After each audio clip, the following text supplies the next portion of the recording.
नमस्कार, मैं अश्विनी कुमार। शेख हसीना ने बांग्लादेश के प्रधानमंत्री के पद से इस्तीफा दे दिया है और देश छोड़कर भाग गई हैं। ढाका में उनकी पार्टी अवामी लीग के मुख्यालय को जनता ने जला दिया है। ढाका की सड़कों पर नारे लग रहे हैं, छी छी हसीना, शर्म करो शर्म करो। यही नारा आंदोलन का मुख्य नारा बन गया है। शेख हसीना के भारत आने की खबर चल रही है। हम भी इन खबरों की पुष्टि अभी नहीं कर सकते, मगर भारत बांग्लादेश के 4096 किलोमीटर लंबे बॉर्डर पर बीएसएफ हाई अलर्ट पर है। 2009 से शेख हसीना की पार्टी अवामी लीग सत्ता में है और हसीना प्रधानमंत्री के पद पर थी। आज शेख हसीना को पद से इस्तीफा देकर उसी सरकारी आवास से फरार होना पड़ा, जिसे बांग्लादेश में गणो भवन के रूप में जाना जाता है। जनता प्रधानमंत्री के उस निवास में घुस गई जहां शेख हसीना 2009 से रह रही थी। गणो भवन पर जनता का कब्जा हो गया है। सरकारी टीवी चैनल में जनता घुस गई है। यहां तक कि बांग्लादेश के निर्माता और हसीना के पिता शेख मुजीबुर रहमान की मूर्तियां भी तोड़ी जा रही हैं। शेख मुजीबुर रहमान को बंगबंधु कहा जाता है। आज बांग्लादेश अपने ही राष्ट्रपिता की मूर्तियों पर चप्पलें फेंक रहा है। 15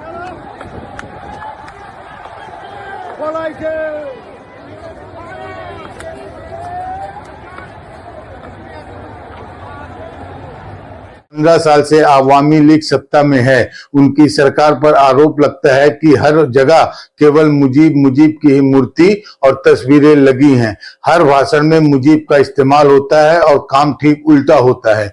इससे जनता मुजीबुर रहमान से भी चिढ़ने लगी।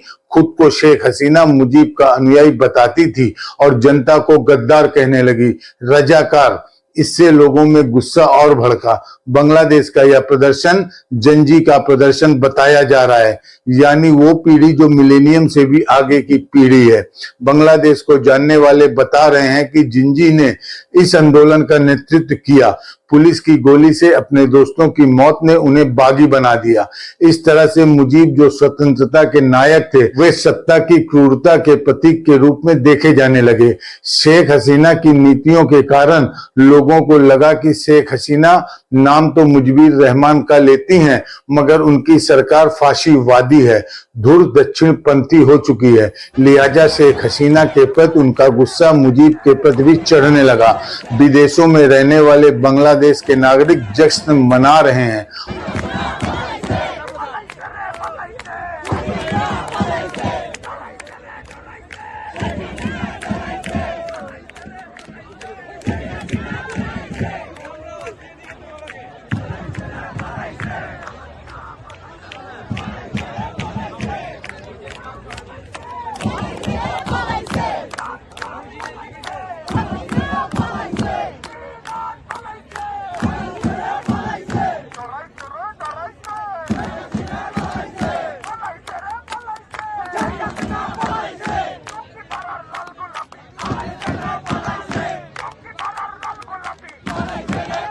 How are you feeling?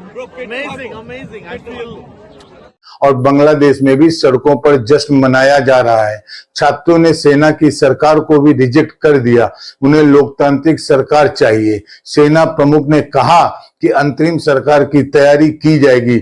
Bangladesh के टीवी चैनल दिखा रहे हैं कि लोग प्रधानमंत्री के आवास से कुर्सियां, सोफा सेट, अटैची बैग वगैरह लेकर जा रहे हैं। घर के भीतर घुसे हैं। यह जामदनी साड़ी शेख हसीना की बताई जा रही है। लोगों ने उनके आवास से मछलियां, खरगोश और बकरी तक लूट ली है। क्या इसे लूट कहा जा सकता है? कई जानकारों का कहना है कि लूट नहीं, बल्कि जनता को आज एहसास हो रहा है उसे अधिकार और शक्ति मिली है। यह तस्वीर हमें प्राप्त हुई है सोशल मीडिया में। ऐसी अनेक तस्वीरें वायरल हैं। इस वक्त हालात यह है कि बांग्लादेश पूरी तरह से अनियंत्रित नजर आ रहा है। आप किससे पुष्टि करेंगे, किस बात की पता नहीं।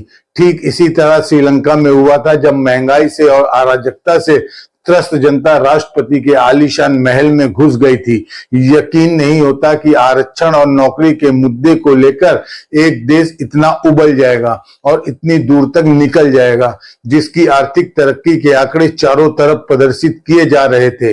इस विद्रोह को किस रूप में देखा जाए, उन आंकड़ों को कैसे समझा जाए जो बांग्लादेश की तरक्की को शानदार बताया करते थे। ढाका की सड़कों पर लोगों का सैलाब उमड़ आया है। छात्रों का यह विजय जुलूस है जिसमें बड़ी संख्या में नागरिक भी शामिल हैं।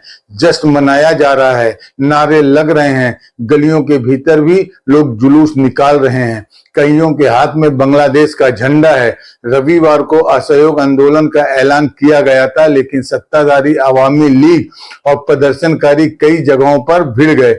90 से अधिक लोग मारे गए, जिनमें 14 पुलिस वाले हैं। प्रदर्शनकारियों की भीड़ सिराजगंज के थाने में घुस गई और 13 पुलिस वालों को मार दिया। शेख हसीना की पार्टी अवामी लीग के 19 नेता मारे गए हैं। रंगपुर और सिराजगढ़ में अल्पसंख्यक समुदाय पर भी हमला हुआ। पुलिस की गोली से मरने वालों की संख्या 1000 तक बताई जाती है। छात्रों का कहना है कि कई सौ की संख्या में छात्रों को मारा गया है। एक महीने से बांग्लादेश में आरक्षण को लेकर गुस्सा बढ़ता जा रहा था। हालात यहां तक पहुंच गया कि शेख हसीना को वो कुर्सी छोड़ देनी पड़ी जिस पर वह 2009 से बैठी थी। तख्ता पलट का जुनून पैदा हो ही जाता है वहां ज्यादा, जहां पर कई दशक से एक ही नेता सत्ता के केंद्र में होता है और सारी शक्तियां अपने आसपास समेट लेता है, रखता है और जनता को अधिकार विहीन बना देता है। प्रधानमंत्री या राष्ट्रपति के पद पर वह कई वर्षों से बैठकर अपने आप को जनता से ऊपर समझने लग जाता है। बांग्लादेश में अवामी लीग लगातार चुनाव में जीतती आ रही थी। प्रशासन से लेकर पड़ोसी देशों से उसके संबंध बेहतर थे। फिर अचानक क्या हुआ कि जनता सड़कों पर आई और शेख हसीना के खिलाफ जन विद्रोह उमड़ पड़ा। बांग्लादेश की सड़कों पर इस तरह का जो माहौल देखा जा रहा है वह पहले कभी नहीं देखा गया।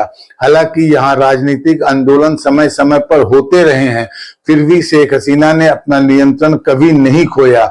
इस बार ऐसा क्या हुआ? इसलिए शेख हसीना को इस्तीफा देना, देश छोड़कर भागना सामान्य घटना नहीं है, लेकिन जिस तरह से बांग्लादेश में आरक्षण विरोधी आंदोलन आकार ले रहा था, उसे लगने लगा था कि सरकार के लिए खुद को बचाना संभव नहीं है, खासकर तब जब छात्रों पर गोलियां चलाई गई। यह भी एक सबक है इस आंदोलन का कि फेसबुक, व्हाट्सएप, यूट्यूब और इंटरनेट बंद करने से जनता को आप नहीं रोक सकते। उसकी आवाज, उसकी बेचैनियों को आप नहीं रोक सकते। जनता को जिस दिन आना होता है वह आ जाती है। इंटरनेट के बंद होने के बाद भी सारी पुलिस और सारी सेना की तैनाती धरी रह जाती है। शेख हसीना को इस्तीफा देना पड़ा। ढाका के सारे रास्ते बंद कर दिए गए थे, तब भी जनता भीतर तक आ गई। पूरे बांग्लादेश में 3 दिनों के लिए राष्ट्रव्यापी कर्फ्यू लगा था, तब भी जनता ढाका में घुस गई। प्रधानमंत्री का सरकारी निवास गणो भवन कहा जाता है। इस निवास तक लोग पहुंच ना पाए। 3-3 किलोमीटर तक के रास्ते में सुरक्षा इंतजाम से जाम कर दिया गया था। इसके बाद भी हालात बेकाबू होते चले गए। शेख हसीना को पद से इस्तीफा देकर गणो भवन छोड़ना पड़ा और जनता उनके सरकारी आवास में घुस गई। शुरुआत में यह आंदोलन शांत नजर आ रहा था। छात्रों का विरोध आरक्षण नीति तक ही सीमित नजर आ रहा था, लेकिन 12 जुलाई को शेख हसीना ने प्रेस कॉन्फ्रेंस की। छात्रों और प्रदर्शनकारियों को रजाकार कह दिया। रजाकार ढाका बांग्लादेश में गद्दारों को कहा जाता है। रजाकार उन्हें कहा जाता है जो बांग्लादेश की आजादी में मुजीबुर रहमान के साथ नहीं थे, स्वतंत्रता के साथ नहीं थे, पाकिस्तान के समर्थन में थे। उनके इस बयान से भयानक आक्रोश फैल गया। जवाब में सरकार की ओर से दमनकारी नीतियों का इस्तेमाल हुआ और हिंसात्मक कार्रवाई की गई प्रदर्शन को रोकने के लिए, जिसमें करीब 100 लोगों के मरने की खबर है। छात्रों का कहना है मरने वालों की संख्या इससे भी ज्यादा है। अनाधिकारिक रूप से कहा जा रहा है कि 1000 से अधिक लोग सरकार की कार्रवाई में मारे गए हैं। प्रदर्शन के बढ़ने के बाद पूरे देश में इंटरनेट बंद कर दिया गया। यह भी अपने आप में एक दुर्लभ घटना थी। बीते रविवार को जब बांग्लादेश में प्रदर्शन हिंसक हुआ, तब भी शेख हसीना छात्रों को आतंकवादी, रजाकार यानी गद्दार कहती जा रही थी। आज वे प्रधानमंत्री नहीं हैं, उन्हें कुर्सी छोड़ झोला लेकर भागना पड़ा, क्योंकि छात्रों ने नारा दिया था हसीना को इस्तीफा देना पड़ेगा, नई सरकार को जगह लेनी पड़ेगी और गोलीबारी की घटनाओं की जांच करनी पड़ेगी। तो बांग्लादेश के 2-3 सबक हैं। आप केवल आर्थिक तरक्की के नाम पर, खूबसूरत आंकड़ों के नाम पर ज्यादा दिनों तक शासन नहीं कर सकते। विपक्ष, जन आंदोलन और सोशल मीडिया को कंट्रोल कर आपकी आवाज हमेशा के लिए खत्म नहीं कर सकते। और छात्रों की आवाज सुनने के बजाय उन्हें आतंकवादी या बात बात में पाकिस्तानी समर्थक, गद्दार या रजाकार कहकर आप कुछ भी हासिल नहीं कर सकते हैं। शेख मुजीबुर रहमान ही बांग्लादेश में कोटा सिस्टम लेकर आए। जिन लोगों ने बांग्लादेश की आजादी में हिस्सा लिया, उन्हें और उनके परिवारों को सरकारी नौकरी में 30% तक आरक्षण दिया गया। इसके अलावा भी पिछड़े इलाकों और महिलाओं के लिए 26% वहां आरक्षण है। मगर धीरे धीरे स्वतंत्रता सेनानियों के परिवारों के लिए आरक्षण बढ़ाया जाने लगा और स्वतंत्रता सेनानी के बच्चों को भी दिया जाने लगा। नौकरियां सिमटती चली गईं और आरक्षण आक्रोश का कारण बनता गया। लोगों के मन में यह बात बैठ गई कि सरकारी नौकरियां उन्हीं को दी जाती हैं जो सरकार के समर्थक हैं, आवामी लीग के समर्थक हैं, शेख हसीना के समर्थक हैं। इसलिए वे आरक्षण हटाने की मांग करने लग गए। छात्रों ने एंटी डिस्क्रिमिनेशन स्टूडेंट मूवमेंट एक प्लेटफॉर्म बना लिया। धीरे धीरे समाज के दूसरे तबके और संगठन भी इसमें शामिल होते चले गए। बांग्लादेश के समाज शास्त्री डॉक्टर शरीफ अशब्र का कहना है कि हाईकोर्ट के निर्णय का इस स्तर का विरोध पहले कभी नहीं हुआ। विरोध में हाईकोर्ट के निर्णय के तुरंत समीक्षा की मांग की गई। सरकार ने ऐसा कुछ भी नहीं किया, जबकि 2018 में प्रधानमंत्री शेख हसीना ने छात्र विरोध प्रदर्शन के बाद ऐलान कर दिया था कि कोटा खत्म किया जाएगा। उस समय इस निर्णय का व्यापक रूप से स्वागत किया गया था। इसके बाद सरकार ने नौकरशाही में 9वीं से लेकर 13वीं ग्रेड तक के पदों के लिए आरक्षण खत्म करने का फैसला किया। शरीफ लिखते हैं कि हालांकि स्वतंत्रता सेनानियों की वास्तविक संख्या अभी भी एक प्रश्न चिन्ह है। कोई नहीं जानता कितने हैं। वर्तमान जनसंख्या के मुकाबले स्वतंत्रता सेनानियों का कुल प्रतिशत लगभग 0.1% ही होगा। उनके वंशजों को 30% आरक्षण देना किसी भी तरह से अनुपातिक और न्यायोचित नहीं है। शरीफ कहते हैं कि स्वतंत्रता सेनानियों के वंशजों को इतने असाधारण और लापरवाही की हद तक विशेषाधिकार दे दिए गए हैं, ऐसा उदाहरण दुनिया में कहीं नहीं है। हाई कोर्ट के जस्टिस कमरुल कादर और जस्टिस खिज्र हयात ने इस निर्णय को पलट दिया और सरकार के कोटा खत्म करने के फैसले को गैर कानूनी करार दे दिया। सुप्रीम कोर्ट ने हाई कोर्ट के इस निर्णय पर सुनवाई करने से मना कर दिया, जिससे नौकरियां रुक गईं और छात्रों में आक्रोश बढ़ गया। 21 जुलाई को सुप्रीम कोर्ट ने अधिकांश कोटा समाप्त कर दिया, तब जब छात्रों पर गोलियां चल गईं और आंदोलन बहुत बड़ा हो चुका था। हिंसा में मारे गए छात्रों का मामला उससे भी आगे निकल गया, आरक्षण से भी आगे। छात्र इसे लेकर हसीना के इस्तीफे की मांग करने लग गए। शनिवार को प्रदर्शनकारियों ने शेख हसीना की ओर से आए बातचीत के प्रस्ताव को ठुकरा दिया। शनिवार शाम को प्रदर्शनकारी छात्रों की ओर से आंदोलन का सबसे प्रमुख चेहरा 3 छात्र नाहिद शर्शिद मामून ने रैली में अपने बयान को पढ़ते हुए कहा, छात्रों, अध्यापकों, कामगारों और मजदूरों से मिलकर बने विशाल जनसमूह मानता है कि इस सरकार के रहते आंदोलनकारियों के खिलाफ हुई हिंसा की निष्पक्ष जांच और कार्रवाई संभव नहीं है। इसलिए हम हमारी एक सूत्रीय मांग की घोषणा करते हैं कि वर्तमान सरकार इस्तीफा दे। साथ ही हम किसी सर्वस्वीकार्य व्यक्ति की अगुवाई में एक समावेशी राष्ट्रीय सरकार की गठन की मांग करते हैं। आंदोलनकारियों ने देश भर में लोगों से रविवार से शुरू होने जा रहे असहयोग आंदोलन को सफल बनाने की भी अपील की। इससे पहले शेख हसीना ने माहौल को शांत करने के लिए अपने 3 सहयोगियों और आवामी लीग के नेताओं जहांगीर कबीर, नानक आलम हनीफ और FM वहाबुद्दीन नशीम को प्रदर्शनकारियों से बात करने की जिम्मेदारी दी। उन्होंने कहा कि उनके निवास गढ़ो भवन के दरवाजे बातचीत के लिए हमेशा खुले हैं, मगर तब तक देर हो गई। अब वह दरवाजा जनता ने अपने लिए खोल दिया है। वहां शेख हसीना मौजूद नहीं है। छात्रों में और जनता में गुस्सा काफी फैल चुका था। पिछले महीने स्टूडेंट्स अगेंस्ट डिस्क्रिमिनेशन ग्रुप नाम की जो समूह बना, उसका आंदोलन अब सफल हो चुका है। यही समूह मौजूदा प्रदर्शन के पीछे भी है।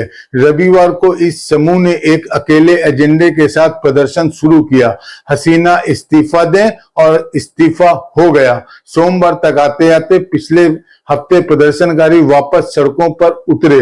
मांग करने लगे कि हसीना इस हिंसा के लिए माफी मांगे, इंटरनेट बहाल करे, यूनिवर्सिटी और कॉलेज वापस खोले, गिरफ्तार लोगों को रिहा करे। शुरू में हसीना और उनकी सरकार यही कहती रही कि कोटा प्रदर्शन में छात्र शामिल नहीं है, बल्कि जमाते इस्लामी नाम के संगठन, मुख्य विपक्षी party Bangladesh nationalist party BNP शामिल है।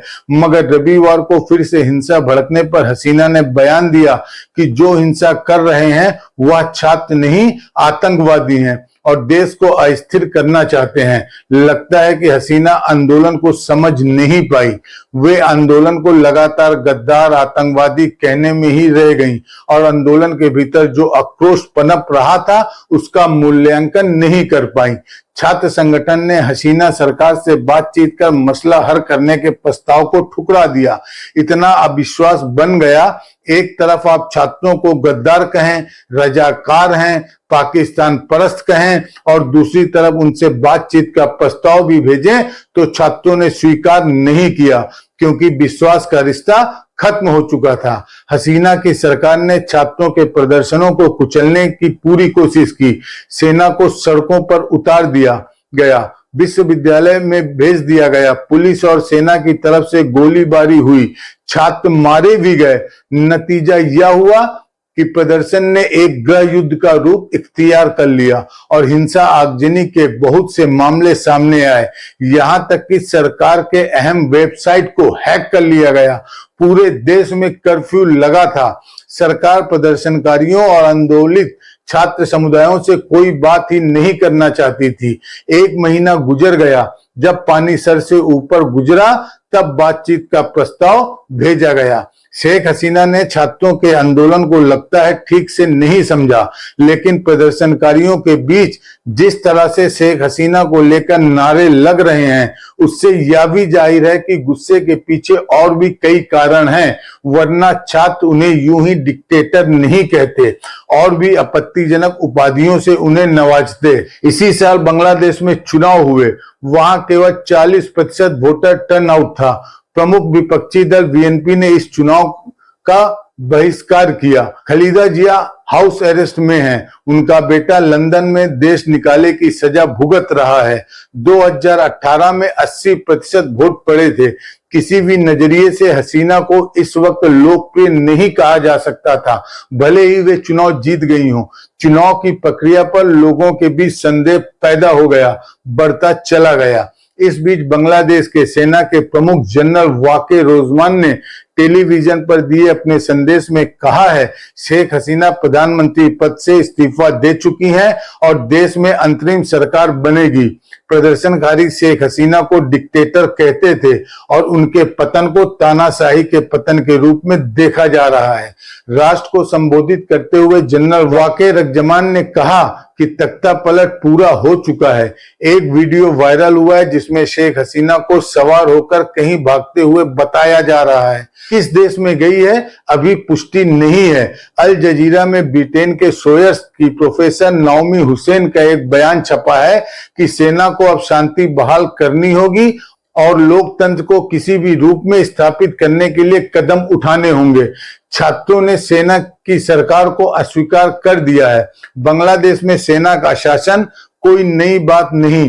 प्रोफेसर नाओमी हुसैन का कहना है 2006 से 8 के बीच सेना का समर्थन प्राप्त कर एक केयर टेकर सरकार बनी थी जिसने राजनीतिक सुधार की कोशिश की। उसी के बाद अवामी लीग सत्ता में आई, मगर 15 सालों से शेख हसीना की सरकार में जनता का दमन बढ़ता चला गया। 1921 में शेख हसीना ने अपनी राजनीतिक प्रतिद्वंदी BNP प्रमुख और पूर्व प्रधानमंत्री खालिदा जिया के साथ हाथ मिलाकर एक लोकप्रिय विद्रोह का नेतृत्व किया था, जिसने 1990 में सैन्य शासक हुसैन मोहम्मद इरशाद को सत्ता से उखाड़ फेंका था।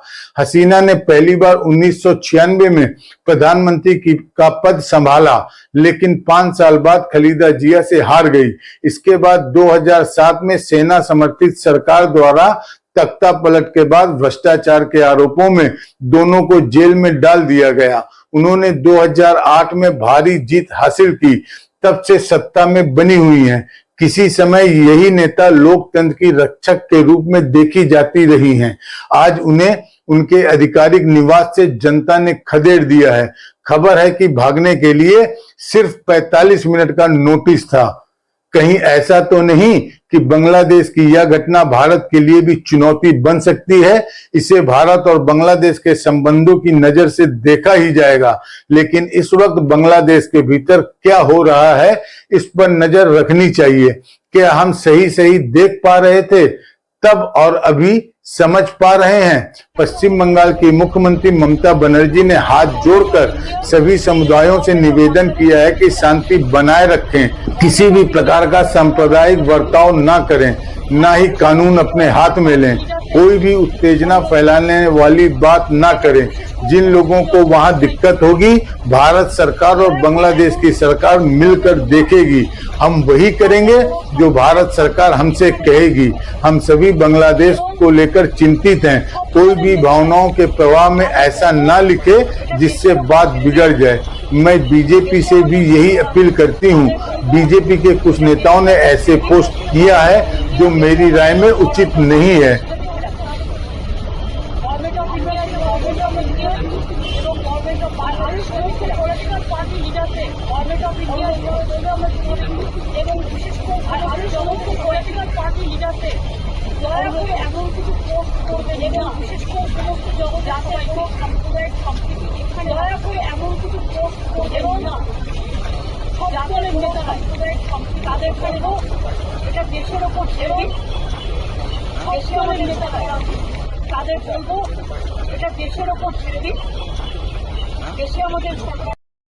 बांग्लादेश में जो भी हालात है वह भारत के लिए भी चिंता के कारण है। बांग्लादेश और भारत के बीच के रिश्ते हमेशा अच्छे रहे हैं। इस हालात में दोनों के संबंध किस तरह से प्रभावित होते हैं, किस दिशा में जाएंगे, इस पर आने वाले समय में बात तो होगी ही। चुनौतियां भारत के पड़ोस में पैदा होती रही हैं। श्रीलंका में भी जन विद्रोह हो गया था, लेकिन हमें यह सोचना होगा कि क्या हम बांग्लादेश को ठीक से समझ पाते हैं या एक ही राजनीतिक नजरिए से चश्मे से देखते हैं। समय आ गया है कि सार्वजनिक चर्चा में बांग्लादेश की नई समझ बने, विस्तार से बातें हो और उस समझ को विस्तार हो। शेख हसीना को भी नए नजरिए से देखा जाए और मूल्यांकन किया जाए कि आज क्यों उन पर डिक्टेटर होने के आरोप लग रहे हैं। अंत में यही लगता है कि सत्ता पर पूर्ण नियंत्रण और लोकतंत्र का दिखावा एक दिन जनता को सैलाब में बदल ही देता है। नमस्कार, मैं अश्वनी कुमार। स्वतंत्र और आजाद पत्रकारिता का समर्थन कीजिए, सच में मेरा साथी बनिए। बहुत आसान है दोस्तों, इस सब्सक्राइब बटन को क्लिक करिए और हमारे चैनल को सब्सक्राइब करिए। साथ में बगल में बेल आइकॉन को दबाइए, जिससे हमारी हर खबर आप तक सबसे पहले पहुंच सके।